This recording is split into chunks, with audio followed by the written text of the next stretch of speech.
이진우의 손에 잡히는 경제.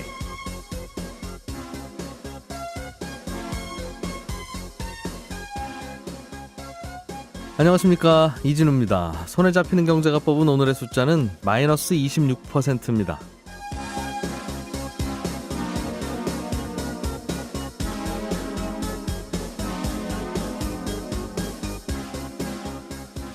우리나라에서 최근 6개월 동안 주식을 한 번이라도 거래한 주식 계좌 숫자를 봤더니 2,500만 개가 넘더군요. 그러니까 우리 국민 2명 중에 1명은 최근 6개월 사이에 주식을 샀다는 뜻인데요.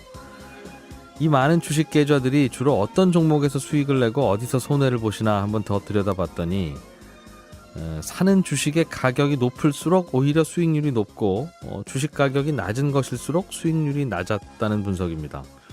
한국거래소가 유가증권 시장에 상장된 864개 종목의 1년간 주가를 쭉 보니까 주가가 10만원 이상인 102개 종목의 평균 수익률은 24%였는데요. 주가가 5만원에서 10만원 사이의 종목은 수익률이 22%, 이런 식으로 조금씩 낮아지다가 주가가 1,000원 이상 5,000원 미만인 종목들은 평균 마이너스 4%였고 주가가 1,000원도 안 되는 소위 동전주들은 마이너스 26%로 오히려 손해를 크게 봤습니다. 이런 현상은 코스닥 시장에서도 똑같이 나타났습니다. 1,000원 미만의 코스닥 주식들은 평균 마이너스 33% 수익률을 기록했는데요. 우리는 흔히 가격이 낮으면 이걸 싸다고 하고 가격이 높으면 비싸다고 표현하죠. 하지만 이 수익률을 보면 5만원, 10만원 넘는 그런 주식들이 오히려 싼 편이고 가격이 낮아 보이는 5,000원, 1,000원 이런 주식은 오히려 더 비싸다는 걸 알 수 있습니다. 이렇게 가격하고 가치를 혼동하면 수익은커녕 손해를 보기 십상인데 요즘 우리 사회에서 빈발하는 여러 가지 사고들, 대형 화재들도 가격이 싼 자재를 사용한 탓이 더 클 텐데요. 가격이 낮은 자재 역시 이게 살 때는 싸지만 결국은 싼 게 아니라 상당히 비싼 거라는 인식 우리가 갖게 될 때 국민 생명을 순식간에 앗아가는 판박이 참사들 좀 줄여갈 수 있게 될 것 같습니다.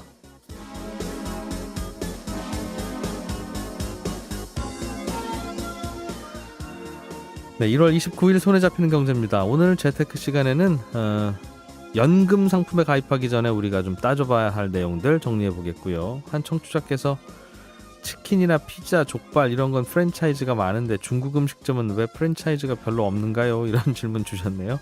친절한 경제에서 풀어드리겠습니다. 요즘 수입차들이 길에 많이 돌아다니는데 수입 경차는 별로 없는 것 같죠? 왜 경차는 수입은 안 할까요? 이게 우리나라 경차의 어떤 기준 때문에 그렇다는데 이 내용도 자세하게 알아보겠습니다. 그리고 이번 주 토요일에 손에 잡히는 경제 콘서트가 열립니다. 초대되신 분들 명단을 저희 홈페이지에 올려뒀는데요. 시간 나실 때 확인해 보시기 바랍니다. 이번에도 참 많은 분들이 신청해 주셨는데 번번이 그렇지만 다 모시지는 못해서 저희가 죄송합니다. 광고 잠깐 듣고 오겠습니다.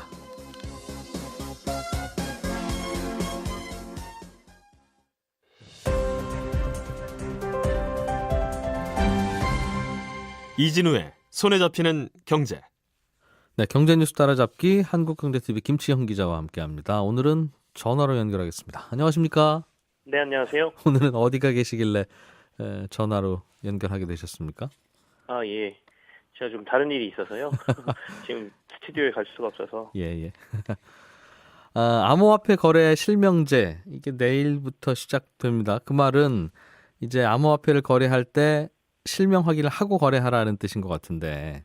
네, 맞습니다. 그동안 그래서 이거 준비하느라고 그 신규 계좌를 안 받았잖아요. 새로 나 거래 좀 시작하겠습니다 하는 분들은 월말까지 좀 기다려보세요 그랬는데 예. 지금도 기다렸고 이제 문이 열렸는데도 새로 계좌를 트는 건 어렵다는 이야기가 있네요. 왜 그렇습니까? 사실상 가입은 가능한데요. 은행들에서 이거보다는 기존 가입자들의 그 실명 전환 서비스를 먼저 할 것으로 보이고요. 그리고 신규 계좌에 대해서는 조금 은행들이 꺼려하는 분위기가 있어서 아마도 내일 당장이나 앞으로 향후 조금 시간이 지나더라도 신규 계좌 개설은 좀 힘들지 않을까라는 예측이 좀 되고 있는데요. 기존 거래 고객들도 은행에 가서 다시 신분증 보여주고 이렇게 실명 확인을 받아야 됩니까? 일단 지금 가장 명확한 것은 거래소가 가진 그 계좌가 은행하고요. 예, 예. 그다음에 고객의 계좌 은행이 같아야 됩니다. 이번 실명 서비스의 핵심은 그거거든요. 그러니까 예. 제가 만약에 A은행 계좌를 가상화폐 거래하던 계좌를 가지고 있는데 내가 거래하는 거래소가 만약에 B은행하고 하고 있다 그러면 저는 네. B은행하고 맞춰야 되는 겁니다. 그러니까 거래소가 모든 은행하고 다 거래를 터놨으면 되는 건데 예. 거래소에 그렇게 하고 싶겠지만 은행들이 잘 안 해준다는 거죠. 예, 그것도 있고요. 그렇다 보니까 이제 기존 거래하시던 분들도 새롭게 그 자신이 거래하는 거래소와 맞는 은행하고 또 계좌를 터야 되는 상황이어서 예. 이 수요도 굉장히 좀 많은 상황이거든요. 그래서 당장 내일부터 이제 이게 그 은행 계좌가 서로 일치하지 않으면 허용을 해주지 않는 상황이기 때문에 이 수요도 은행들은 상당히 많은 걸로 보고 있습니다. 그래서 일단 이거부터 우선순위로 기존 고객들에 대한 부분을 해주겠다라고 은행은 얘기를 하고 있고요. 네. 두 번째는 말씀하신 대로 그 새롭게 신규 계좌는 만들 수 있다라고 지금 내일부터 얘기는 되고 있지만 사실상 이 실명 서비스를 제공하는 걸 은행들이 좀 꺼려하고 있습니다. 첫 번째는 그 대포 통장이라든지 자금 세탁에 만약에 이용되거나 이랬을 경우에 은행에 대한 강력한 규제를 하겠다라는 게 금융당국의 방침이기 때문에 예. 혹시나 신규로 내주는 계좌나 이런 부분에 있어서 물론 실명 확인을 다 하고 하지만 나중에라도 이런 문제가 생기면 거래소뿐만 아니라 은행도 이제 이 책임 문제를 떠안아야 한다는 생각 때문에 일단 좀 있겠죠. 꺼려하는 분위기가 있고요. 두 번째는 최근에 미국 금융당국이 한국의 가상화폐 거래 실태와 관련돼서 은행에게 관련된 자료를 요청하라 이런 요청이 있었다라고 하거든요. 지난 18일 날 그 주요 우리나라 6개 은행에 이제 뉴욕 지점에서 자료 요청을 요청했다고 하는데 뭘 요구한 겁니까 미국에서는? 가상화폐 거래에 관한 은행 내부 규정하고요. 네. 최근 금융감독원하고 우리나라 금융거래분석원 그러니까 FIU가 실시한 가상화폐 거래 검사 내용을 좀 보여달라라고 요청을 했다는 건데 뭘 의심하는 거죠? 이거는 사실 가상화폐를 통해서 그 북한이 혹시나 자금을 이쪽에서 뭐 가상화폐를 통해서 혹시나 그 현금화하지 않았나 뭐 이런 부분을 의심하고 있는 것 같습니다. 어디서 뭐 해킹을 하거나 혹은 그렇게 해서 예. 구한 걸 예, 한국 거래소에서 팔아서 예. 한국에서 현금화했던가 그런 흔적이 혹시 없는지. 예, 그런 것까지 지금 의심하고 있다라고 하고요. 그리고 최근에 또 뭐 다들 뉴스를 통해서 들으셨겠지만 일본의 최대 가상화폐 거래소인 코인체크가 해킹 사고가 났지 않습니까? 네. 그러니까 뭐 이런 부분까지 다들 지금 가상화폐와 관련된 분위기가 별로 좋지가 않기 때문에 은행들에서 신규 계좌를 그렇게 적극적으로 개설해 주려고 하는 분위기가 아닙니다. 그래서 일단은 기존 고객들에게는 서비스는 하겠지만 신규 계좌 같은 경우에는 당분간 조금 열어주지 않겠다라는 게 은행들의 입장인 것으로 지금 이게 파악이 되고 있습니다. 참 애매하네요, 이게. 그러니까 예를 들면 내가 거래하려고 하는 거래소, 당국에서는 암호화폐 취급소라고 표현하는 그곳에서 A은행 계좌를만 취급한다면 내가 예, 그 거래소에서 거래하려면 A은행 계좌가 나도 있어야 된다는 거잖아요. 그렇습니다. 그런데 내가 나는 A은행은 거래 안 했는데 그럼 해서 새로 통장 하나 만들러 가면 안 만들어 준다는 거예요? 예, 지금 사실상은 신규 계좌는 거의 취급을 안 할 분위기이기 때문에 신규 계좌를 또 열기가 어려운 상황인 거죠. 이게 그래서 문제가 있는 것 같으면 아예 막든가 이번에는 실명 허락을 해주면 실명만 확인하면 해주겠다는 뜻이면 터져야지. 이게 뭐예요? 그러니까 실명은 확인은 받으라고 하고 기존 거래 고객은 하면서 신규 고객은 안 받는 건 이 명분이 뭡니까? 신규 고객만 위험한 것도 아니잖아요.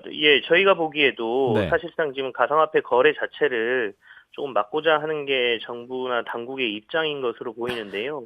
일단은 거래 실명제를 바탕으로 뭔가를 좀 어렵게 해서 가상화폐 거래에 신규 가입자들이 들어가는 걸 어렵게 하고요. 두 번째는 지금 계좌를 열 때도 이게 가상화폐만을 위한 계좌다라고 하면 사실상 계좌를 안 열어주거든요.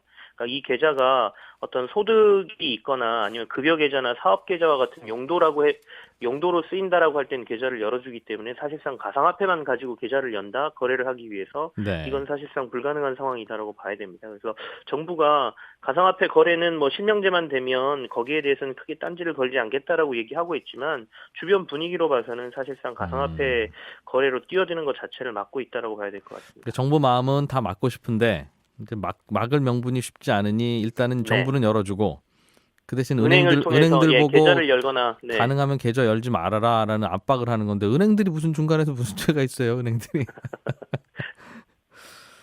알겠습니다. 그런 분위기다 이거죠. 예. 네, 그렇습니다.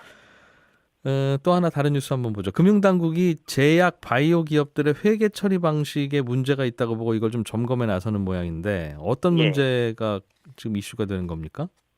사실 증권가에서 최근에 조금 문제가 제기됐던 부분입니다. 기업들 같은 경우에는 여러 가지 자산을 처리할 때 이걸 값어치가 있는 물건으로 보느냐, 아니면 이게 값어치가 없는 물건으로 반영을 하느냐에 따라서 재무제표, 그러니까 장부상에 기록되는 자산 규모가 좀 달라질 수 있거든요. 그런데 이제 제약바이오 기업의 경우에는 연구개발비를 보통 비용으로 보느냐, 아니면 이걸 자산으로 보느냐의 문제가 좀 있습니다. 그러니까 무슨 얘기냐 하면 제약바이오 기업들 같은 경우에는 향후 지금 개발하고 있는 신약이나 이런 것들이 크게 성공할 경우에는 이 연구개발도 어떻게 보면 자산이다라고 볼 수 있다라는 거거든요. 나중에 이제 이걸 다른 방향으로 틀거나 한 개의 신약만 나오는 게 아니라 이 신약 후보 물질이라는 게 여러 개의 신약으로 발전할 가능성이 있기 때문에, 그래서 이제 이걸 언제 반영하느냐에 따라서 기업의 이익이 크게 달라집니다. 그러니까 예를 들면 임상시험 같은 거 하면 비용이 많이 드는데 네, 임상시험 비용으로 100억 원을 썼으면 네, 그 해 그 100억 원을 비용 쓴 걸로 반영을 할 그렇죠. 수도 있고 네, 아니다 이거 우리 비용 아니라 우리는 이거 그냥 무형의 자산이야. 예를 들면 뭐라고 표현해야 되나요? 회사에 집기류 산 거하고 비슷해라고 보고 그렇죠. 이거를 이 기술을 비용으로 안 보유하고 쓴다는 있으면 겁니까? 나중에 새로운 신약으로 또 만들 수도 있으니 이거는 우리의 자산이야라고 해서 자산 가치로 평가할 수도 있다는 것이죠. 그러니까 이렇게 볼 수도 있고 저렇게 볼 수도 있다는 거군요. 예, 근데 이걸 맘대로 할 수 있는 건 아니고요. 뭐 몇 가지 기준이 있습니다. 그래서 기준은 한 6가지가 있는데, 기술적 실현 가능성, 그리고 기업의 의도, 그다음에 판매에 대한 기업의 능력, 미래의 경제적 효익을 창출하는 방법, 뭐 이런 것들 한 6가지인데요. 문제는 이제 글로벌 기업들이 보통은 이제 제약 기업들이 임상 신약이라는 게 임상 1상, 2상, 3상을 거쳐서 정부 판매 승인, 판매 시작 이런 과정을 거쳐서 실제로 이제 약이 판매되게 되거든요. 네. 그럼 보통 글로벌 기업들은 3상을 거친 다음에 이런 개발비 등이나 관련된 비용을 자산으로 처리하는 경우가 일반적입니다. 이게 실제로 돈 되는 게 확실해져야 그 다음부터는 어느 정도 확실해져야 된다는 것이죠. 네. 근데 국내 일부 제약 기업들 같은 경우에는 임상 1상 과정이나 임상도 들어가기 전에 이런 연구에 들어간 지출을 자산화하고 있다는 것이 좀 문제가 된 것이죠. 그래서 이제 금감원에서도 이와 관련된 부분 회계 처리와 관련된 기준이나 이런 것들을 좀 더 명확히 들여다보겠다라는 것을 지금 얘기를 하고 있고요. 실제로 최근에 도이치뱅크 쪽에서 국내 증시에서 사실 지금 코스닥에서 코스피로 이전한다는 셀트리온에 대해서 이런 조금 지적을 한 게 있어요. 그러니까 도이치ban크가 셀트리온 그룹의 자산 처리 부분을 보면 연구개발비 비중이 글로벌 경쟁사보다 이걸 자산으로 처리한 비중이 훨씬 높다라고 지적을 한 그 것인데요. 말은 비용 처리를 안 했다는 것이고 예, 자산으로 했다는 것이죠. 비용 아까 처리를 말한. 안 했으면 이익이 많이 잡힌 걸로 됐겠네요. 좀 이익이 부풀려졌을 수 있다라는 얘기인데요. 근데 셀트리온의 경우에는 임상 3상부터 지금 비용을 자산으로 처리를 했거든요. 그러니까 아주 뭐 1상이나 2상 초기 단계를 자산으로 처리한 것은 아닌데, 이게 무슨 시비인지는 알겠는데 명확한 예. 기준이 없어서 생기는 일이네요. 그렇습니다. 그러니까 사실은 앞서도 말씀드렸지만 6가지 기준이라고 했는데 이게 약간 자의적인 해석이 가능한 부분이 많거든요. 그렇기 때문에 이 회계 처리 기준에 대해서 아마 이번 사례들과 관련돼서 금감원이 좀 가이드라인이나 기준을 좀 내릴 것으로 보이고요. 예. 이에 따라서는 지금 시장에 여러 가지 이미 이걸 자산으로 평가했던 기업들 같은 경우에는 이게 비용으로 바뀌면서 이익이 갑자기 빠지거나 이런 경우도 좀 생길 것 같아서 네. 최근에 이제 바이오 기업들이 워낙 주가가 좀 좋습니다. 그러니까 과열 양상을 좀 보이고 있기 때문에 이런 부분에 대한 뭐 금감원의 어떤 약간 열기를 식히기 위한 방법으로 볼 수는 있는데, 앞으로 우리나라 글로벌 제약 기업들이 나온다라고 하고 이걸 성장시키려고 한다라고 하면 이 기준을 명확히 하는 것도 분명히 필요할 것으로 보입니다. 예. 그동안 비용으로 안 떨었으면 이익이 많이 잡혔을 거고 그럼 투자자들 입장에서는 이 회사 좋은 회사인가 보다 싶긴 할 텐데 네네. 그 대신 이 회사는 이익이 많이 났으니까 법인세를 더 많이 냈을 가능성은 있네요. 네, 그렇습니다. 예. 자동차 보험료가 앞으로 더 오를 가능성이 있습니까? 지금 업계에서 한 3.5% 인상 요인이 새롭게 생겼다 이렇게 보고 있는데요. 이건 이제 자동차 정비요금 산정 기준이 조금 상향 조정될 것으로 보입니다. 이럴 경우에는 그 정비요금 인상분이 보험료에 반영되기 때문에 네. 자동차 보험료 인상 가능성이 높다 이렇게 보고 있는데요. 국토교통부하고 보험업계 그리고 정비업계가 공동으로 이제 연구 용역 중간 결과를 발표를 했는데 이 연구 용역은 자동차 정비의 적정 시간당 요금을 이제 측정하는 것입니다. 네. 그래서 이 적정 시간당 공인비가 25,000원에서 지금 33,000원인 것으로 지금 이번 연구조사에서 나왔는데요. 평균으로 한 28,500원 정도가 되잖아요. 예. 현재 업계에서 지금 반영하고 있는 시간당 공임이 25,000원입니다. 그래서 이것보다 지금 14% 정도 요금이 더 올랐다는 것인데 통상적으로 정비요금 1,000원이 오르면 자동차 보험료가 약 1% 정도 오른다라고 보고 있거든요. 네. 그래서 지금 3.5% 정도의 요금 인상 가능성이 있다라고 보고 있고요. 그동안 좀 덜 좋은 정비 요금을 현실화시키는 건가 보군요. 이것과 관련돼서 이제 여러 가지 논란이 있었고요. 그래서 국토부하고 보험업계, 정비업계가 한꺼번에 그러면 예. 일정 기간에 한 번씩 이렇게 적정한 공인비를 산정을 하자 이렇게 돼 있습니다. 그래서 이번에 이제 연구 용역을 한 번 한 것이고요. 예. 이번에 일부를 반영할 것으로 보이는데 알겠습니다. 지금 사실상 정부에서는 보험료 올라가는 걸 탐탁하게 생각하지 않거든요. 그래서 이 부분과 관련돼서 이제 발표나 앞으로 요금 조정을 좀 봐야 되는데 어쨌든간 보험료가 좀 오를 가능성이 있어 보입니다. 알겠습니다. 재건축 아파트들은 지난해 말까지 관리 처분을 신청했으면 네네. 재건축 초과이익 환수를 안 당하고 이제 그게 안 되면 올해부터 이후에 관리 처분을 신청하면 재건축 초과이익 환수가 되는 이제 그런 기준이어서 지난해 말까지 관리 처분 신청하느라고 아주 서두른 곳들이 많은데 그렇습니다. 정부에서 지난해 말까지 잘 들어온 거라도 야구로 치면 세이프 된 거라도 심사 네. 다시 해서 진짜 세이프인지 아웃인지 다시 결정하라고 했습니까? 그 말씀대로 하면 비디오 판독 한 번 더 하겠다 이런 얘기하고 똑같은데요. 예. 지금 관리처분 인가를 말씀하신 대로 지난해 연말에 재건축 대상 아파트들이 굉장히 빠르게 처리를 했죠. 그 이유는 이제 초과이익 환수제에 들지 않기 위해서인데요. 지금 워낙 재건축 시장이 뜨겁고 정부가 이제 재건축 시장을 압박하겠다라고 하니까 관리처분 인가를 이미 연말까지 받아놓은 아파트들의 그 가격이 굉장히 급등하는 현상을 보여주고 있거든요. 네. 그렇다 보니까 국토부에서 그 관할 구청의 담당자들을 모아놓고 작년에 이 관리처분 인가를 받은 아파트들과 신청 내용이라든지 관련된 접수와 관련된 부분을 절차 이런 것들을 꼼꼼히 다시 한번 따지겠다라는 얘기를 한 것으로 지금 전해지고 있습니다. 그러니까 서류상 하자가 없는지 다시 한번 본다. 예. 사실상 관리처분 인가를 받기 위해서는 시공사 선정과 관리처분 신청까지 통상 한 6개월 정도가 걸리는 것으로 얘기가 되고 있거든요. 네. 근데 작년에 이제 워낙 서두르다 보니까 3개월 안팎으로 줄여가지고 굉장히 빠르게 신청서를 냈고요. 네. 관리처분 인가를 받은 아파트들이 꽤 많습니다. 그래서 이걸 꼼꼼히 들여다보겠다는 건데 이렇게 함으로써 만약에 이제 절차상의 문제라든지 서류상의 문제가 생기면 퇴짜를 놓겠다라는 얘기하고 연결되거든요. 그러면 이 아파트들은 이제 다시 신청을 해야 되는 상황이기 때문에 기한을 이미 넘겼지 않습니까? 그렇게 예. 되면 초과이익 환수 대상 아파트로 들 수가 있기 때문에 불만들을 좀 토로하고 있는 상황인 거죠. 정부가 혹시 그럴 문제가 있다고 보는 무슨 근거가 있어요? 아니면 막연한 의심입니까?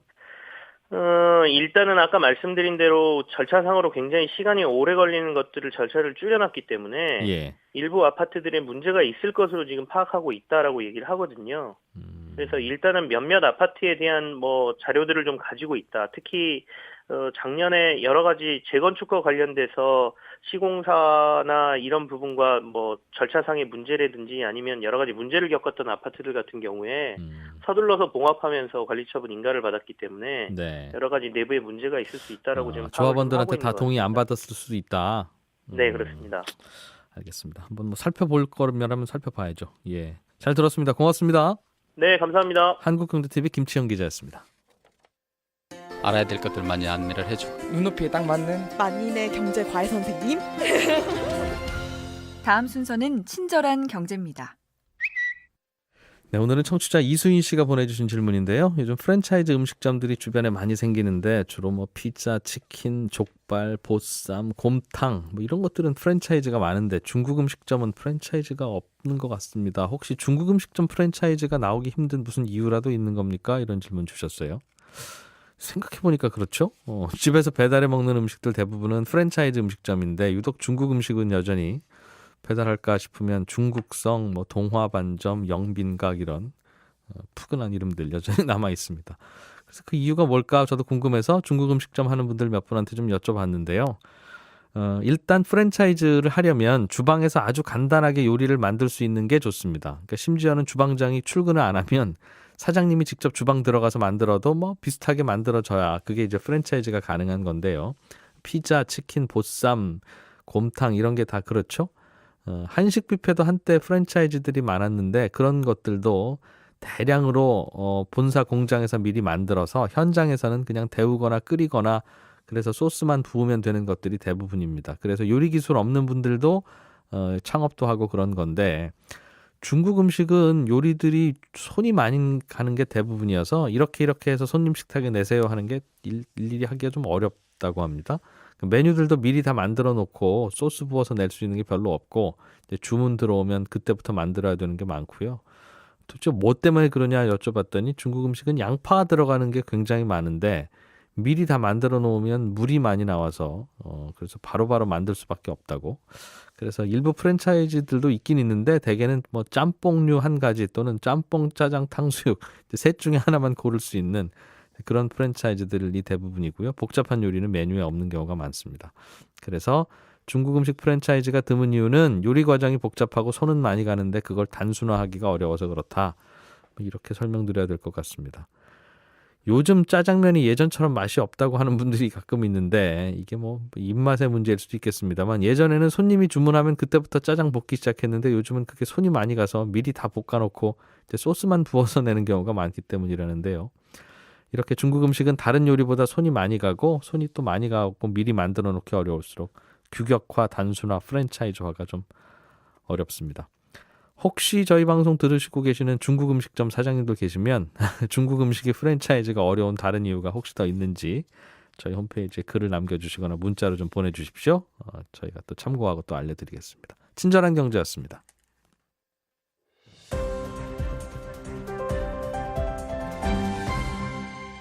경제를 생각하는 사람들의 즐거운 습관. 이진우의 손에 잡히는 경제.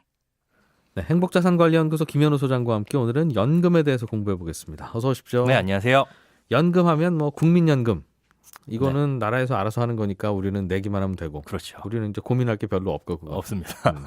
오늘 공부하려고 하는 건 이제 개인이 그거 말고 따로 가입하는 연금 상품. 네. 이거 뭘 가입하면 좋은가 이런 건데요. 네네. 뭐가 좋아요? 너무 많죠. 복잡해가지고 사실은 네. 연금 그러면은 이제 가입하시는 분들도 헷갈리는 게 많은데 개인연금 중에는 일단 크게 두 가지로 나누시면 됩니다. 세제 적격연금, 세제 비적격연금이라고 하는데 쉬운 말로 해서 세제 적격연금은 연말정산 때 세액공제 혜택이 있는 상품. 네, 연말에 도움되는 상품. 그렇죠. 예. 그리고 비적격연금은 보통 우리가 10년 이상 가입하면 비과세입니다 하는 이 보험사 연금 상품. 요걸 이제 세제 비적격연금으로 부릅니다. 그래서 그거는 연금 연말정산에 도움이 안 된다. 예, 그냥 뭐 비과세 혜택만 10년 후에 있고 네. 중간에는 아무런 세제 혜택이 없다 이렇게 보시면 되죠. 그럼 기왕이면 혜택 있는 거 하죠. 왜 굳이 혜택 없는 걸 해요? 한편으로 보자면은 그 10년 이후에는 비과세니까 수익이 얼마가 나든지 간에 뭐 1,000만 원을 넣었는데 이게 나중에 수익이 잘 나서 2천만 원이 되든 뭐 1억이 되든지 간에 나머지는 세금이 없으니까. 세금이 없다는 건 나중에 연금은 내가 노후에 그걸 한 달에 얼마씩 잘라받을 거 아니겠습니까? 네. 받을 때 세금을 하나도 안 떼고 그냥 내 돈 내가 그대로 쓸 수 있게 해준다? 그렇습니다. 이자에 대해서. 그런데 앞서 말씀드린 세금 혜택이 있는 세액공제 연말정산에. 받는 그렇죠. 연금저축 상품은 지금 혜택을 주지만은 나중에 가서 연금을 받을 때는 세금을 내야 된다. 그래서 지금 돌려봐서 조금 이득을 보고 나중에 좀 손해를 볼까? 네. 세금을 조금 낼까? 아니면 지금은 아무런 혜택이 없지만은 나중에 가가지고 좀 혜택을 볼까? 요 두 가지를 놓고 고민을 하시는 게 맞죠. 그거 고민이겠네요, 진짜. 사실 고민이 될 수도 있습니다. 그게 가장 먼저 선행되어야 되고 그 다음이 이제 그러면은 뭐 보험사 상품을 고를까 아니면 증권사 상품을 고를까 이거를 결정을 하시는 게 나중이죠. 그러면 아예 그거부터 먼저 좀 여쭤보죠. 네. 그러니까 연말정산에 요즘 연말정산 한창이니까 네네. 연말정산 때 도움 되려고 연말에 막판에 막 그 더 넣기도 하고 그렇잖아요. 그렇죠. 예. 그렇게 넣으면 연말정산에는 도움이 되니까 당장 좋은 건데 네. 이거는 이렇게 넣어놓으면 내가 노후에 써야 되는 돈이고 노후에 꺼내 쓸 때마다 세금을 뗀다는 거죠. 네, 맞습니다. 얼마나 떼요, 세금을? 자, 이게 이제 복잡하실 수가 있는데 알아두셔야 되는 거니까 일단 세액공제를 받았다라고 한다면 네. 나중에 연금으로 수령을 할 때 적게는 3.3%에서 많게는 5.5%를 수령 금액에 대해서 뗍니다. 이건 이자가 아니라 그냥 네. 내가 받는 연금에 대해서. 원금에 대해서. 네, 원금과 이자에 대해서 뗀다라고 보시면 되는데 그럼 뭐가 3.3에서 5.5냐? 55세부터 수령이 가능한데 이때부터 69세까지는 5.5%, 네. 70세부터는 4.4%, 80세 이후부터는 3.3% 이런 식으로 나이가 들면 조금씩 낮아지긴 합니다. 그래서 대략 한 4% 평균 뗀다고 보면 얼추 맞겠네요. 네, 그 정도를 원금과 이자에 대해서 뗀다. 내 돈 굴려서 이자율이 그 수익률이라는 게 평균 연간 뭐 한 2%라고 가정하면 네. 한 2년치 이자는 나라에다 세금으로 내야 된다는 거군요. 네. 그렇지만은 납입할 때 돌려받으니까 그걸 계산해 보면 사실상은 그렇죠. 수익이 연말정산에 도움이 되니까. 네. 수익이 많이 나더라도 어떻게 보면 지금 납입하는 기간 중에는 과세를 안 하는 거잖아요. 예. 예, 그래서 그걸로 봤을 때는 세금을 뭐 4%일 때든 5%일 때든 가입을 하시는 게 무조건 유리하다라고 볼 수가 있는데 예. 여기까지만 생각하면 무조건 가입하는 게 맞습니다. 그 연말정산에 기왕이면 도움되는 게 그렇죠. 좋다는 거죠. 예. 그런데 한 가지 더 생각을 하셔야 될 건 또 뭐냐면 나중에 가서 연금으로 수령하는 금액이 연간 1,200만 원을 초과하게 되면 네. 그 초과분에 대해서는 다른 소득과 합산해서 종합과세라는 걸 합니다. 그 말은 다른 수입이 혹시 내가 노후에 많으면 네. 아유 설마 노후에 1,200만 원 연간 수입 있으면 난 그것만 해도 뿌듯해라고 생각을 할 수 있겠으나 나 지금이야 1,200만 원이면 뭐 풍족하진 않아도 노후에 굶지는 않겠구나라는 생각을 할 수는 있는데 그렇죠.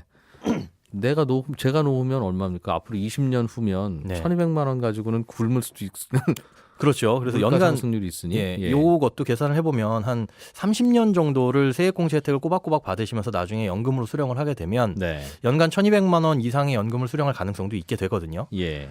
근데 그때 뭐가 문제가 되냐면 다른 소득이 있을 때 합쳐지게 됐을 때 종합과세라면 세율이 최소한 한 6.6%. 부터 한 40-50%도 나올 수 있죠. 그렇죠. 그래서 다른 소득이 많거나 아니면 그 소득 중에도 공무원 연금, 국민연금 이런 것도 다 포함이 되니까 네. 공무원 연금이나 군인 연금을 받으시는 분들은 연금 액수가 꽤 크거든요. 예. 근데 거기에 이제 합산해서 초과되는 부분이 과세가 되면 이 부분은 약간 손해를 더 볼 수가 있는 거죠. 지금 받는 혜택 뭐 많아봐야 세액공제 혜택이 16.5%인데 네. 그때 가서 종합소득세를 더 내게 되면 요거는 계산을 좀 해봐야 되는데 사실상 이걸 계산하는 건 불가능한 게 너무 많은 변수가 참 들어갑니다. 애매하네요. 예. 또 한 가지 가장 큰 변수는 세법이 매년 바뀌기 때문에 그렇죠. 제가 노후에 연금소득세가 어떻게 될지 어떻게 알아요? 그렇죠. 뭐 비과세 연금 같은 경우에는 지금 가입한 시점을 기준으로 해가지고 해주고는 있지만 사실상 그거는 그때 가서 또 어떻게 세법이 바뀔 수도 뭐 모르는 일이거든요. 아니요, 그거는 하면 안 되겠죠. 네. 지금 비과세 10년 이상 부으면 비과세입니다라고 팔았는데 네네네. 나중에 아니거든요. 이러면 그거는 안 되는 안 되는 문제인데. 부분인데 전혀 배제할 수는 없고 뭐 흔히들 건드는 게 하기야 이제 뭐. 연금저축에 대한 세제는 매년 바뀔 수도 있는 거기 때문에 알겠습니다. 그 부분을 그러면 어떻게 커버를 하느냐가 사실은 중요한 거잖아요. 걱정만 하고 있을 수도 없고 그렇다고 가입을 안 할 수도 없고. 예. 그래서 가장 이제 이 연금저축이라는 상품, 세액공제용 상품을 가입하실 때 중요한 건 뭐냐면 가입하는 건 문제가 안 됩니다. 이건 고민하지 않으셔도 되는데 나중에 가서 수령할 때 이런 문제가 생길 수 있으니 최대한 길고 가늘게 받겠다. 그러니까 연간 1,200만 원을 일단 초과하지 않는 범위 내에서 받는다라는 가정하에 가서 55세에 은퇴를 하시지 않는 분들도 계실 거예요. 네. 그런데 이 연금저축은 수령 기준이 55세부터 가능하다이니까 그때 가서 연금이 필요 없다라고 할지언정 그때부터는 받으시라는 거죠. 조금이라도.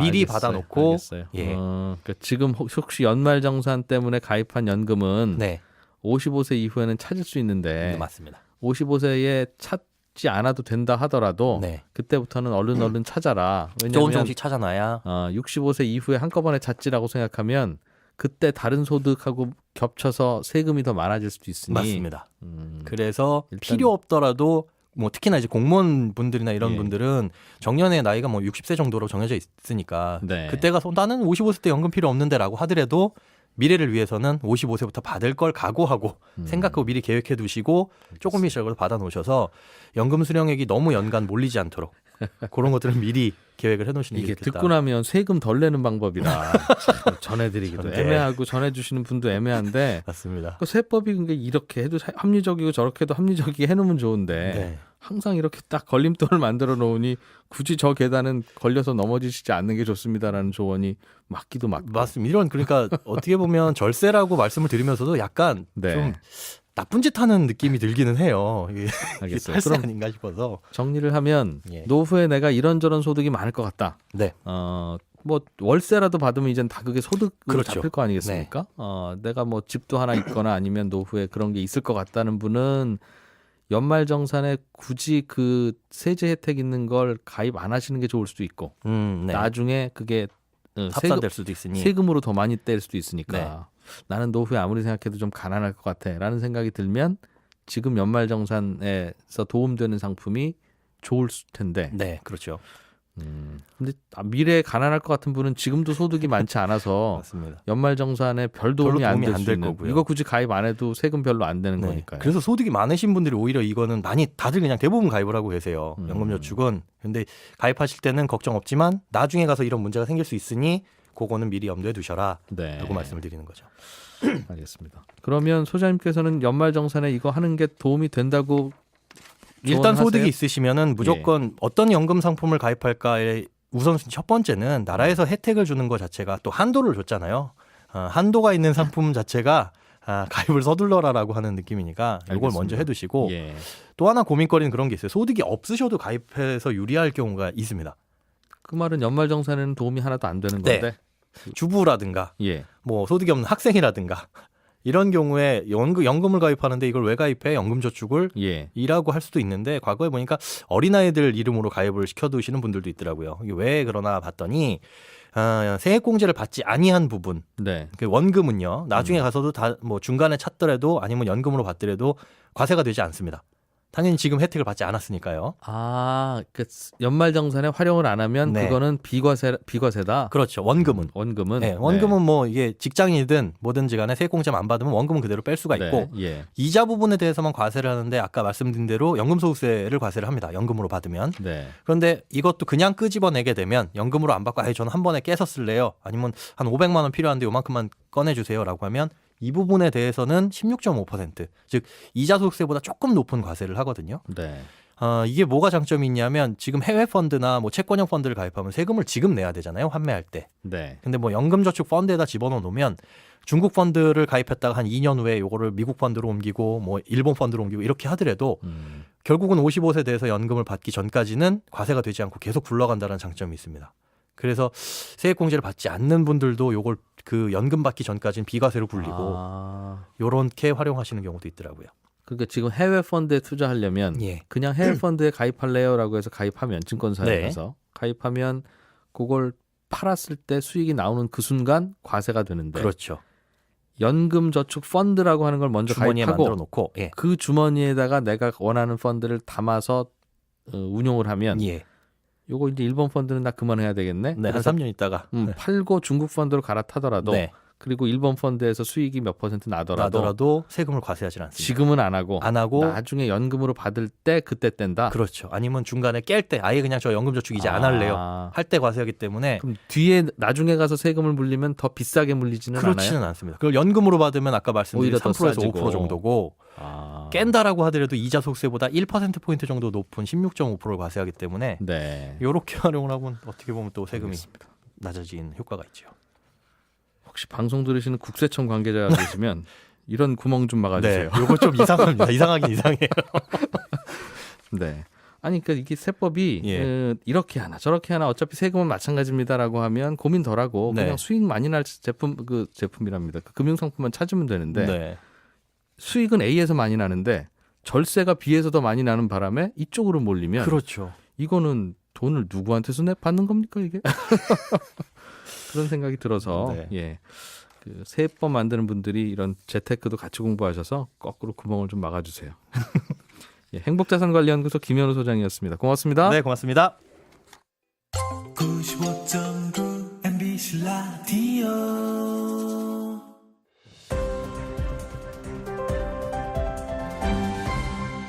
이진우의 손에 잡히는 경제. 해외 모터쇼에 출시한 제품들 보면 아주 조그만 자동차인데 귀엽게 생긴 그런 차들이 있죠. 그래서 저런 차 있으면 나도 하나 사서 좀 타고 다니고 싶다 싶은데 수입차 대리점에 가면 경차는 안 팔더라. 이거 왜 그렇습니까? 이런 질문을 저희 청취자께서 해주셨어요. 저희도 듣고 보니까 굉장히 궁금해서 오토타임즈 권영주 기자에게 취재를 좀 부탁드렸습니다. 어서 오십시오. 네, 안녕하세요. 왜 안 팔아요? 작은 예쁜 경차, 일단 수입차. 규격이 안 맞고요. 물론 갖고 와서 팔아도 됩니다. 네. 그런데 국내에는 경차 기준에 포함이 되면 여러 가지 혜택들이 많이 들어가 있기 때문에 그 기준을 맞추는 게 중요하고요. 그렇지 네. 않은 경우에 그냥 가지고 들어왔을 때 일단 가격 경쟁력이 생각보다 그만큼 좋지 않아서 구매자가 많지 않다는 겁니다. 비싸다. 외국 경차는 그렇죠. 우리나라 경차에 비해서. 그렇죠. 왜냐하면 우리나라 경차 같은 경우에는 지금 배기량 1000cc 미만, 네. 그다음에 길이 3.6m, 너비 1.6m, 높이 2m 이하를 경차로 규정을 합니다. 네. 원래 2007년까지는 배기량이 800cc 미만이었는데 2008년부터 1000cc로 커졌죠. 이제 이렇게 했을 때 이런 규정을 준수를 지키면 하면 부합하는 차는 경차라고 부르고. 그렇죠. 개별 소비세가 면제가 되고요. 등록할 때 내야 되는 취득세도 면제가 됩니다. 네. 그리고 차 살 때 반드시 구입해야 되는 공공채권 있죠. 구입하지 않아도 되고요. 야, 이건 뭐 차 살 때 한 1-20%는 깎아주겠네요. 이 그렇죠. 이유로. 고속도로 이용할 때 50% 할인해 주죠. 공영 주차장도 절반만 내면 됩니다. 네. 환승할 때 주차장 이용하면 80%까지 할인받습니다. 주차 요금을. 10만 원 한도 내에서 연간 유류세도 환급받죠. 그러니까 어마어마한 혜택이 있기 때문에 네. 이 혜택 안에 들지 못하면 갖고 와봐야 경쟁력이 없다. 그렇죠. 그렇게 보는 겁니다. 가뜩이나 가격도 비싼 데다가 이 혜택마저 받지 못하면 누가 경차를 사겠느냐라고 하니까 네. 수입하는 회사에서는 당연히 시장성이 없다라고 판단해서 가져오지 않는 거죠. 그냥 자꾸 예뻐서 사는 고객 아니라면 그렇죠. 이 가격도 만만치 않고 이렇게 작은데 아무 혜택도 없습니다. 손님 그래도 사시겠습니까? 할 때 그렇게 할래요 하는 손님이 많지 않다는 거군요. 실제로 경차 기준에 포함되는 수입차가 하나 있긴 합니다. 있어요. 네, 있기는. 갖고 와서 판매가 되고 있는데 네. 이게 사실 국산 경차보다 크기가 작아요. 2인승밖에 안 되는데 네. 판매되는 가격을 보면 최저 3천만 원에서 최고 5천만 원까지 형성이 되어 있습니다. 그게 혜택마저 없으면 그렇죠. 이제 혜택을 받고도 이 정도 가격인데 이제 만약 이준호 MC가 이제 두 가지를 놓고 고려를 한다면 당연히 이제 아주 특별한 이유가 아니라면 네. 경차 쪽은 국산차를 살 수밖에 없는 구조가 되어 있는 어떤 거죠. 차인지 알 것 같아요. 맞아요. 네. 딱 옆에만 탈 수 있고 뒤에는 그렇죠. 사람 탈 수 없을 것 같은 그런 그렇죠. 수입 경차가 있는데 네. 그게 우리나라 거의 최고급 세단 가격하고 비슷하네요. 그렇죠. 그게 이제 경차 기준에 포함돼서 세제 혜택이 있음에도 불구하고 그 정도 가격이니 네. 이게 이제 손쉽게 수입하기가 두려운 거죠. 그렇지만 그래도 외국에도 싼 경차들이 있을 거 아니겠습니까? 그러니까 있죠. 우리나라 들어오면 5천만 원 하는 그런 경차 말고 네. 우리나라에 들어오면 우리나라 경차하고 가격이 비슷하거나 조금 비싼 네. 그런 경차들은 들어오면 경쟁력 있을 것 같은데. 몇 가지 들어왔었습니다. 예. 그런데 이제 이런 거죠. 우리나라 경차 기준이 만들어진 게 꽤 예. 오래전입니다. 그러니까 FTA가 체결되기 한참 이전에 만들어진 규격인데 길이 3.6, 너비 1.6, 뭐 높이 2.0 그게 규격인데 그러니까 사실 해외에서는 이런 규정이 거의 없거든요. 그러니까 해외에서는 그냥 마이크로카 또는 슈퍼 미니카 이렇게 차급으로만 분류를 하지 네. 경차라고 따로 혜택을 주지 않는다는 얘기죠. 근데 현지에서는 경쟁을 하다 보니까 현지에서도 현지 제조사가 만든 작은 차들이 있습니다. 그래서 그 차들이 한국에 가져온 적이 있었는데 네. 어디에 걸렸냐면 높이나 길이는 다 맞추는데 너비가 걸렸습니다. 양옆에 폭은 그렇죠. 자기야 우리나라 경차들은 참 둘이 타면 굉장히 사이 좋아지는. 네. 근데 사실 그 그렇게 차들이라고 해서 넓은 편이 아니었거든요. 무슨 얘기냐면 1.6m 이내라고 말씀을 드렸잖아요. 네. 1.63m, 1.64m 그러니까 3cm, 4cm가 더 커서 경차 규격에 해당되지 못했던 겁니다. 그래서 자기들도 작게 만든다고 만들었는데 어찌 그렇죠. 만들고 보니 163 이렇게 나오더라. 그렇죠. 그래서 이제 국내 제조사 중에서도 해외로 나가는 경차는 사이즈를 키우는 경우가 있습니다. 우리나라 거는 159. 그렇죠. 우리나라 규정에 맞추고 해외로 수출량은 나가는 거는 165. 당연히 해외에 있는 차랑 경쟁을 해야 되니까 너비나 길이를 조금 늘려서 나가는 경우가 있거든요. 163이나 165는 돼야 그래도 차가 이건 너무 좁잖아라는 느낌을 좀 피하는가 보군요. 그게. 뭐 해외에서는 이제 그렇게 보는데 근데 실제 타 보면 네. 그 차이는 그렇게 크지 않다는 거죠. 그래서 이제 우리도 이 규정을 네. 이제 FTA 체결도 됐고 하니 좀 넓혀야 되는 거 아니냐라고 했더니 이제 여러 가지 말들이 나오는 거죠. 이게 바깥에서 외국 자동차 메이커 입장에서 보면 네. 이 한국 정부가 일부러 우리가 162짜리 만든 거 보고 네. 일부러 160으로 만들었구나. 그렇게 깎을 수도 충분히 없고. 문제 제기를 할 수가 있는데 어, 이제 그거를 방어하는 논리는 뭐였냐면 이건 FTA가 논의되기 이전부터 예전부터 그렇죠. 이랬다. 1990년도부터 이미 만들어진 규정이고 그때부터 적용돼 왔기 때문에 외국 자동차 회사가 국내 수입하려면 이 기준을 맞추는 게 정상이지 네. 우리가 바꾸는 게 정상은 아니지 않느냐라는 게 이제 우리의 방어 논리였죠. 그럼 알겠어요. 그러니까 일부러 그런 건 아니지만 지금은 160이나 162나 163이나 뭐 큰 차이 없다면 163도 경차로 봐주죠. 왜 국토부 관할이죠. 국토부가 기준 관할인데요. 제가 예. 이거 실제로 문의한 적이 있었습니다. 그랬더니 이제 국토부가 기준은 확대 적용할 수 있으나 여기 이제 지금 제가 조금 전에 말씀드린 것처럼 개별 소비세가 감면이 되고 취득세가 각종 감면이 혜택. 되니까 기획재정부와 행정안전부가 다 포함돼서 이 세제 문제를 같이 논의해야 된다는 입장이고요. 그러다 보니까 이제 이런 얘기가 나오는 거죠. 그렇다면 경차 혜택을 아예 없애는 것과 네. 아니면 규격을 확대하는 것 둘 중에 하나를 하나만 결정해야 해라. 되는데 어. 여기에는 분명히 조금 전에 말씀드린 것처럼 세금 문제가 걸려 있으니 기획재정부와 행안부의 입장도 들어봐야 된다. 그래서 이게 손쉬운 문제는 아닙니다. 알겠어요. 조금 규정을 완화해서 이것도 경차로 봐주기 시작하면 다들 그런 차 사면서 여러 가지 세금 면제를 받을 텐데. 네, 그런데 이제 제가 지난번에도 그게 싫다는 말씀드렸지만 거군요. 경차는 한번 재검토할 필요가 있습니다. 왜 그러냐면 지금 우리나라 경차 구매자의 80% 이상이 첫 번째 구매가 아니고 원래 차가 있는데 집에 한 대 더 살까 해서 사는 구매입니다. 그러니까 네. 이 경차의 원래 만들어진 취지가 경제적인 자동차의 준말입니다. 작은 차가 아니라. 네. 그러니까 가구당 차가 부족할 때 한 예. 가구에 한 차를 경제적으로 타면 좋지 않겠느냐라고 만들었고 그에 따라서 혜택을 준 건데 네. 지금은 추가로 구매해서 혜택을 주는 거니까 이게 과연 원래의 취지에 맞느냐라는 그런 비판적인 의견이 계속 올라올 수밖에 없는 거죠. 그래서 1가구 2차량부터는 혜택 주지 말라고 해야 되는 논리도 있는 거군요. 그렇죠. 원래 1가구 2차 중과세 할 때 경차는 배제해줘서 혜택이 되는 많이 건데. 늘어나서 많이 팔렸던 거거든요.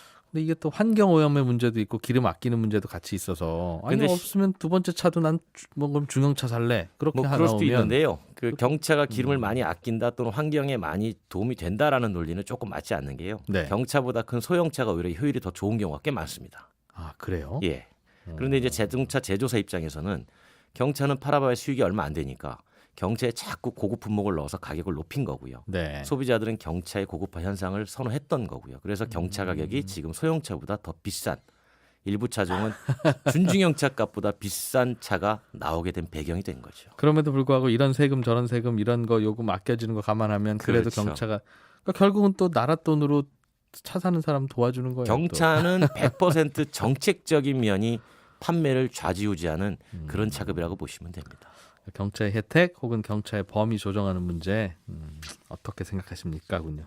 잘 들었습니다. 고맙습니다. 감사합니다. 오토타임즈 권용주 기자였습니다.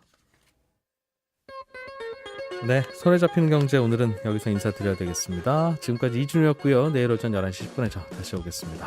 이번 주 토요일에 열리는 경제 콘서트 당첨자 명단 저희 홈페이지에 올려놨습니다. 확인하시고요. 다른 분들은 또 다음 기회에 모시겠습니다. 고맙습니다. 이진우였습니다.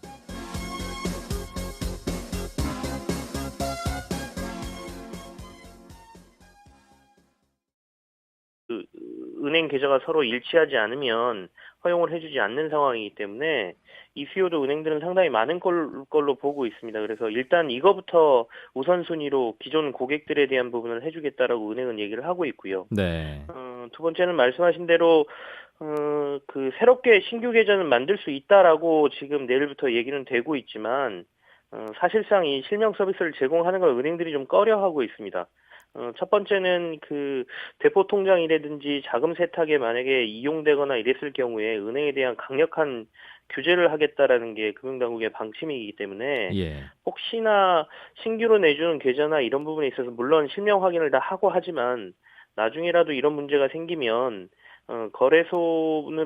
거래소뿐만 아니라 은행도 이제 이 책임 문제를 떠안아야 한다는 생각 때문에 일단 좀 꺼려하는 분위기가 있고요. 두 번째는 최근에 미국 금융당국이 한국의 가상화폐 거래 실태와 관련돼서 은행에게 관련된 자료를 요청하라 이런 요청이 있었다라고 하거든요. 지난 18일 날 그 주요 우리나라 6개 은행에 이제 뉴욕 지점에서 자료 요청을 요청했다고 하는데 뭘 요구한 겁니까? 미국에서는? 가상화폐 거래에 관한 은행 내부 규정하고요. 네. 최근 금융감독원하고 우리나라 금융거래분석원 그러니까 FIU가 실시한 가상화폐 거래 검사 내용을 좀 보여달라라고 요청을 했다는 건데 뭘 의심하는 거죠? 이거는 사실 가상화폐를 통해서 그 북한이 혹시나 자금을 이쪽에서 뭐 가상화폐를 통해서 혹시나 그 현금화하지 않았나 뭐 이런 부분을 의심하고 있는 것 같습니다. 어디서 뭐 해킹을 하거나 혹은 그렇게 해서 예. 구한 걸 예. 한국 거래소에서 팔아서 예. 한국에서 현금화했던가 그런 흔적이 혹시 없는지. 예, 그런 것까지 지금 의심하고 있다라고 하고요. 그리고 최근에 또 뭐 다들 뉴스를 통해서 들으셨겠지만 일본의 최대 가상화폐 거래소인 코인체크가 해킹 사고가 났지 않습니까? 네. 그러니까 뭐 이런 부분까지 다들 지금 가상화폐와 관련된 분위기가 별로 좋지가 않기 때문에 은행들에서 신규 계좌를 그렇게 적극적으로 개설해 주려고 하는 분위기가 아닙니다. 그래서 일단은 기존 고객들에게는 서비스는 하겠지만 신규 계좌 같은 경우에는 당분간 조금 열어주지 않겠다라는 게 은행들의 입장인 것으로 지금 이게 파악이 되고 있습니다. 참 애매하네요, 이게. 그러니까 예를 들면 내가 거래하려고 하는 거래소, 당국에서는 암호화폐 취급소라고 표현하는 그곳에서 A은행 계좌를만 취급한다면 내가 예. 그 거래소에서 거래하려면 A은행 계좌가 나도 있어야 된다는 거잖아요. 그렇습니다. 그런데 내가 나는 A은행은 거래 안 했는데 그럼 해서 새로 통장 하나 만들러 가면 안 만들어준다는 거예요? 예, 지금 사실상은 신규 계좌는 거의 취급을 안 할 분위기이기 때문에 신규 계좌를 또 열기가 어려운 상황인 거죠. 이 질문 주셨네요. 친절한 경제에서 풀어드리겠습니다. 요즘 수입차들이 길에 많이 돌아다니는데 수입 경차는 별로 없는 것 같죠? 이게 왜 경차는 수입은 안 할까요? 이게 우리나라 경차의 어떤 기준 때문에 그렇다는데 이 내용도 자세하게 알아보겠습니다. 그리고 이번 주 토요일에 손에 잡히는 경제 콘서트가 열립니다. 초대되신 분들 명단을 저희 홈페이지에 올려뒀는데요. 시간 나실 때 확인해 보시기 바랍니다. 이번에도 참 많은 분들이 신청해 주셨는데 번번이 그렇지만 다 모시지는 못해서 저희가 죄송합니다. 광고 잠깐 듣고 오겠습니다.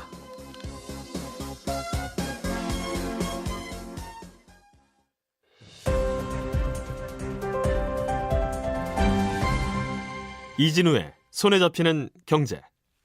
네, 경제뉴스 따라잡기 한국경제TV 김치형 기자와 함께합니다. 오늘은 전화로 연결하겠습니다. 안녕하십니까? 네, 안녕하세요. 오늘은 어디가 계시길래 전화로 연결하게 되셨습니까? 아, 예. 제가 좀 다른 일이 있어서요. 지금 스튜디오에 갈 수가 없어서. 예. 암호화폐 거래 실명제 이게 내일부터 시작됩니다. 그 말은 이제 암호화폐를 거래할 때 실명 확인을 하고 거래하라는 뜻인 것 같은데. 네, 맞습니다. 그동안 그래서 이거 준비하느라고 그 신규 계좌를 안 받았잖아요. 새로 나 거래 좀 시작하겠습니다 하는 분들은 월말까지 좀 기다려보세요 그랬는데 예. 지금도 기다렸고 이제 문이 열렸는데도 새로 계좌를 트는 건 어렵다는 이야기가 있네요. 왜 그렇습니까? 사실상 뭐 가입은 가능한데요. 은행들에서 이거보다는 기존 가입자들의 그 실명 전환 서비스를 먼저 할 것으로 보이고요. 그리고 신규 계좌에 대해서는 조금 은행들이 꺼려하는 분위기가 있어서 아마도 내일 당장이나 앞으로 향후 조금 시간이 지나더라도 신규 계좌 개설은 좀 힘들지 않을까라는 예측이 좀 되고 있는데요. 기존 거래 고객들도 은행에 가서 다시 신분증 보여주고 이렇게 실명 확인을 받아야 됩니까? 일단 지금 가장 명확한 것은 거래소가 가진 그 계좌가 은행하고요. 예. 그다음에 고객의 계좌 은행이 같아야 됩니다. 이번 실명 서비스의 핵심은 그거거든요. 그러니까 예. 제가 만약에 A은행 계좌를 가상화폐 거래하던 계좌를 가지고 있는데 내가 거래하는 거래소가 만약에 B은행하고 하고 있다 그러면 저는 네. B은행하고 맞춰야 되는 겁니다. 그러니까 거래소가 모든 은행하고 다 거래를 터놨으면 되는 건데 예. 거래소야 그렇게 하고 싶겠지만 은행들이 잘 안 해준다는 거죠. 예, 그것도 있고요. 그렇다 보니까 이제 기존 거래하시던 분들도 새롭게 그 자신이 거래하는 거래소와 맞는 은행하고 또 계좌를 터야 되는 상황이어서 예. 이 수요도 굉장히 좀 많은 상황이거든요. 그래서 당장 내일부터 이제 이게 그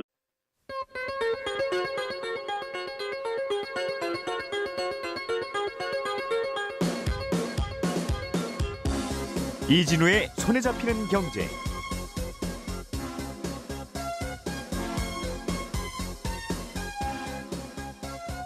안녕하십니까, 이진우입니다. 손에 잡히는 경제가 뽑은 오늘의 숫자는 마이너스 26%입니다.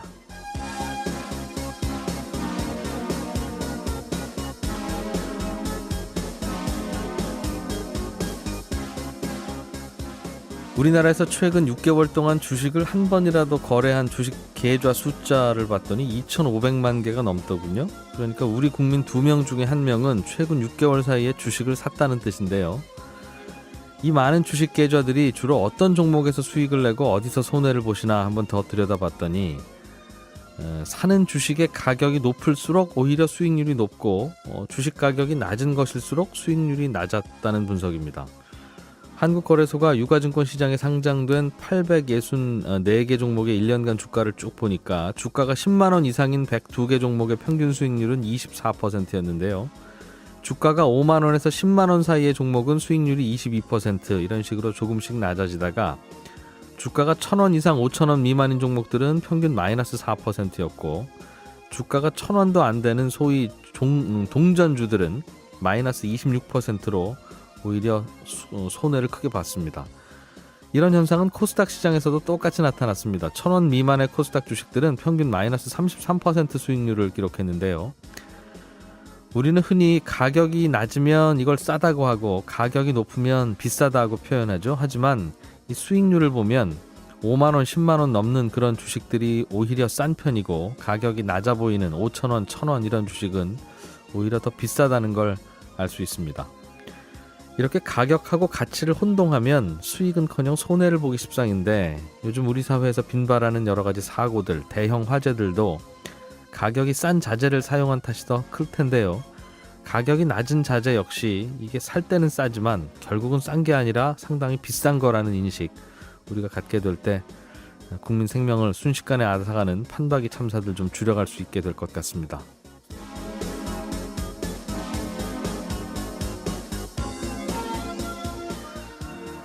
네, 1월 29일 손에 잡히는 경제입니다. 오늘 재테크 시간에는 연금 상품에 가입하기 전에 우리가 좀 따져봐야 할 내용들 정리해 보겠고요. 한 청취자께서 치킨이나 피자, 족발 이런 건 프랜차이즈가 많은데 중국 음식점은 왜 프랜차이즈가 별로 없는가요? 이런 게 그래서 문제가 있는 것 같으면 아예 막든가 이번에는 실명 허락을 해주면 실명만 확인하면 해주겠다는 뜻이면 터줘야지.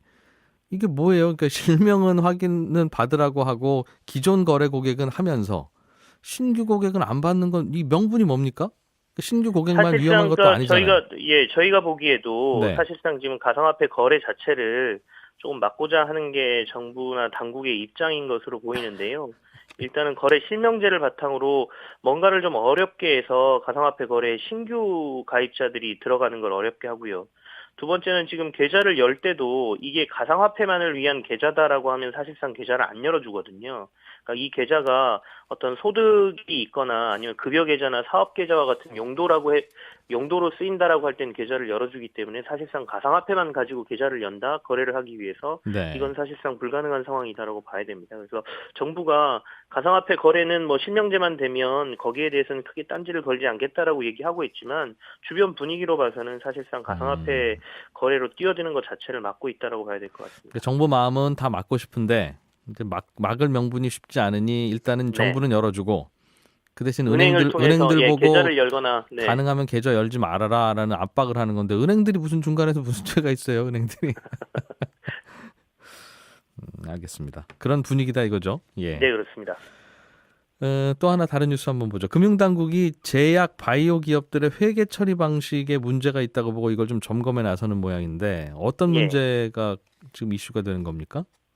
사실 증권가에서 최근에 조금 문제가 제기됐던 부분입니다. 기업들 같은 경우에는 여러 가지 자산을 처리할 때 이걸 값어치가 있는 물건으로 보느냐 아니면 이게 값어치가 없는 물건으로 반영을 하느냐에 따라서 재무제표 그러니까 장부상에 기록되는 자산 규모가 좀 달라질 수 있거든요.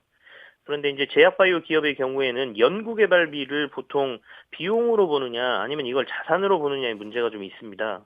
그러니까 무슨 얘기냐 하면 제약바이오 기업들 같은 경우에는 향후 지금 개발하고 있는 신약이나 이런 것들이 크게 성공할 경우에는 이 연구개발도 어떻게 보면 자산이다라고 볼 수 있다라는 거거든요. 나중에 이제 이걸 다른 방향으로 틀거나 한 개의 신약만 나오는 게 아니라 이 신약 후보 물질이라는 게 여러 개의 신약으로 발전할 가능성이 있기 때문에 그래서 이제 이걸 언제 반영하느냐에 따라서 기업의 이익이 크게 달라집니다. 그러니까 예를 들면 임상시험 같은 거 하면 비용이 많이 드는데 임상시험 비용으로 100억 원을 썼으면 그해 그 100억 원을 비용 쓴 걸로 반영을 할 수도 있고 아니다 이거 우리 비용 아니라 우리는 이거 그냥 무형의 자산이야.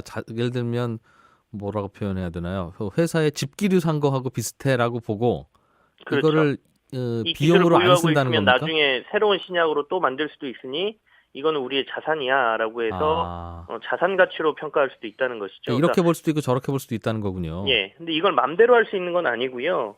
뭐 몇 가지 기준이 있습니다. 그래서 기준은 한 6가지가 있는데 기술적 실현 가능성, 그리고 기업의 의도, 그다음에 판매에 대한 기업의 능력, 미래의 경제적 효익을 창출하는 방법 뭐 이런 것들 한 6가지인데요. 문제는 이제 글로벌 기업들이 보통은 이제 제약 기업들이 임상 신약이라는 게 임상 1상, 2상, 3상을 거쳐서 정부 판매 승인, 판매 시작 이런 과정을 거쳐서 실제로 이제 약이 판매되게 되거든요. 네.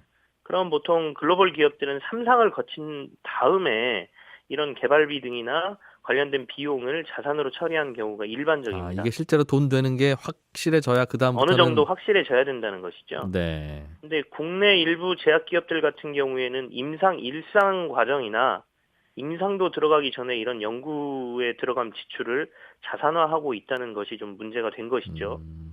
그래서 이제 금감원에서도 이와 관련된 부분 회계 처리와 관련된 기준이나 이런 것들을 좀 더 명확히 들여다보겠다라는 것을 지금 얘기를 하고 있고요. 실제로 최근에 도이치뱅크 쪽에서 국내 증시에서 사실 지금 코스닥에서 코스피로 이전한다는 셀트리온에 대해서 이런 조금 지적을 한 게 있어요. 그러니까 도이치뱅크가 셀트리온 그룹의 자산 처리 부분을 보면 연구개발비 비중이 글로벌 경쟁사보다 이걸 자산으로 처리한 비중이 훨씬 높다라고 지적을 한 것인데요. 그 말은 비용 처리를 안 했다는 것이고 예, 자산으로 했다는 것이죠. 비용 아까 처리를 말한. 안 했으면 이익이 많이 잡힌 걸로 됐겠네요. 좀 이익이 부풀려졌을 수 있다라는 얘기인데요. 근데 셀트리온의 경우에는 임상 3상부터 지금 비용을 자산으로 처리를 했거든요. 그러니까 아주 뭐 1상이나 2상 초기 단계를 자산으로 처리한 것은 아닌데 이게 무슨 시비인지는 알겠는데 명확한 예. 기준이 없어서 생기는 일이네요. 그렇습니다. 그러니까 사실은 앞서도 말씀드렸지만 6가지 기준이라고 했는데 이게 약간 자의적인 해석이 가능한 부분이 많거든요. 그렇기 때문에 이 회계 처리 기준에 대해서 아마 이번 사례들과 관련돼서 금감원이 좀 가이드라인이나 기준을 좀 내릴 것으로 보이고요. 예. 이에 따라서는 지금 시장에 여러 가지 이미 이걸 자산으로 평가했던 기업들 같은 경우에는 이게 비용으로 바뀌면서 이익이 갑자기 빠지거나 이런 경우도 좀 생길 것 같아서 네. 최근에 이제 바이오 기업들이 워낙 주가가 좀 좋습니다. 그러니까 과열 양상을 좀 보이고 있기 때문에 이런 부분에 대한 뭐 금감원의 어떤 약간 열기를 식히기 위한 방법으로 볼 수는 있는데 앞으로 우리나라 글로벌 제약 기업들이 나온다라고 하고